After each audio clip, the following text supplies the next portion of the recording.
Good evening. It's the 11th of December 2020. Diane Hands bringing you Book for the Day, Human Crossings, 9 stories about refugees. And for the past few days, I've been reading to you the story that I wrote for this book, Rubina's story, From Riches to Rags to Riches. And we've come to the part in the story where Rubina's father is trying to sell her coat to buy whiskey. I cannot hear what is being said. Later, I am told what happened. Apparently, it went something like this. Look, Nizar, we are no longer going to supply you with whiskey. We are sorry for the loss of your wife and baby, but you have 3 other children to care for. They have lost their mother too. Rubina is doing her best, but she is still a child in many ways. Look,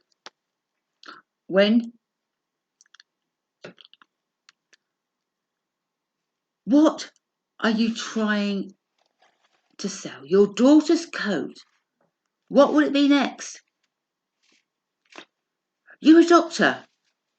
What would you tell relatives when they have lost a loved one? It was my fault. She died. I should have recognised the signs. That may be, but you cannot turn back the clock. You can only go forward. Doctor, heal thyself. We will do all we can to help you, but no more drink. Let's get to my tent. We are getting soaking wet out here. Apparently, the conversation continued. Something like this. Look, Nizar, if you don't shape up, we are going to have to report you, and your children will be taken away. That's the last thing your wife would want. Now, isn't it? I searched my rucksack for the money I had hidden in a rolled up sock. Tipped the contents of my rucksack onto my bed. I search, but the money is nowhere to be found. I tipped the bag inside out. Nothing. The meagre money I had is gone. I know where to buy father's whiskey. That is why he lies there in a drunken stupor. I cannot blame him. He misses my mother so much. We all miss her, but I have no other choice now. I have to look after Saeed and Rosarita because father is not really here. I have to go to the soup kitchen to get food. I pull on my boots and put on my waterproof, looking at Saeed and Rosarita. Promise me that you'll stay in bed till I get back with some food. They nod and say yes. I loosen the flap of the tent and step out into the rain. The ground is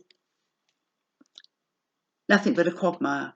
I slip and grasp the tent pole for support. Fortunately, the pole stays upright.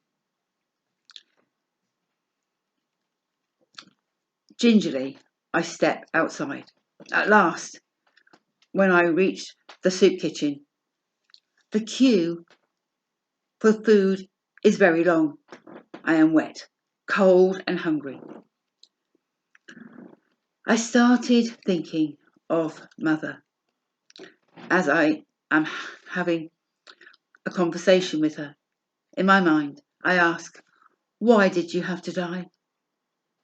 You made everything bearable when you were here. What am I to do? It is pouring with rain, and I'm so cold and hungry and wet. Why is the queue not moving? Eventually, after several hours, I get into the large tent where the food is served. There are only 3 people in front of me. There is no food. The aid worker says, "Nothing left, it's all gone." I burst into tears, and the aid worker tells me I can't magic food and drink out of thin air.